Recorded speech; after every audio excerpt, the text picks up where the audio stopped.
ما بخدر أو قبر پیغمبر صلى الله عليه وسلم عم قرباني أو قبر پیغمبر صلى الله عليه وسلم پیغمبر ده فرمي سلام عليكم كان ولامي سلام كتان دموا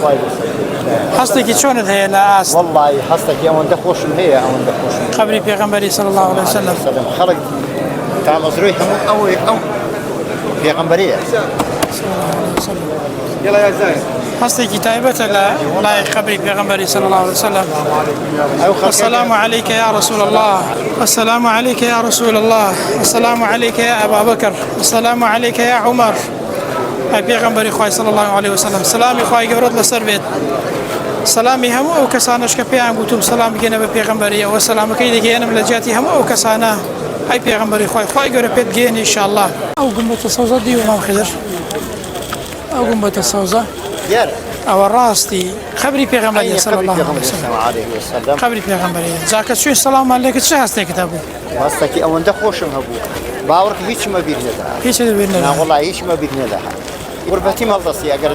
باسي خوشويستي صلى الله عليه وسلم اي كإنسان سلام اللي ذكرت شيء والله يعني شو هستيكي خريكه ظلم دكولي ظلم دكولي اري والله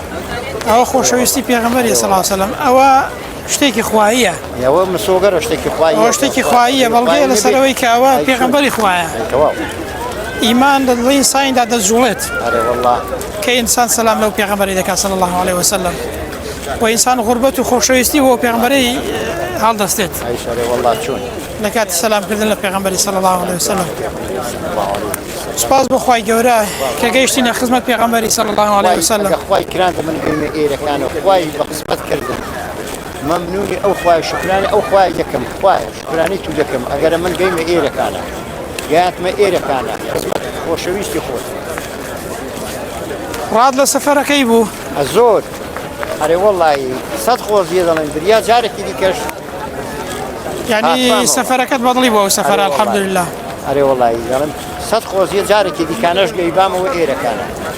ما بخد السفرة قد بيخوش بالحمد لله زور خوش بو سفرك زور خوش كهاتي إيرا أوجد زاني إيمان ليرة أون دي قاعتو ميستا عن قناعات دكم بويا قر لبيش ذا نمزاني وتاخو حصتي شاكو خراب شونا بلا إستا تزانم إستا يعني تام لذة إيماني لما على نتزاني وشون نخير نور كباسي پیغمبري ده كان صلى الله عليه وسلم وقوي كدي آليرا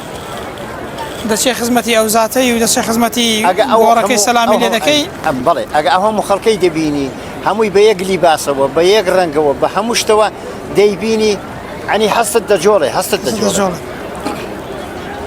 هموي بيروزي او شوينيه كخلق ديتينا اري والله همو بيروزي او شوينيه اقرا اوالك انا انسان حصي دجولة باي قول لما نقول ان شاء الله امين يا ربي خويا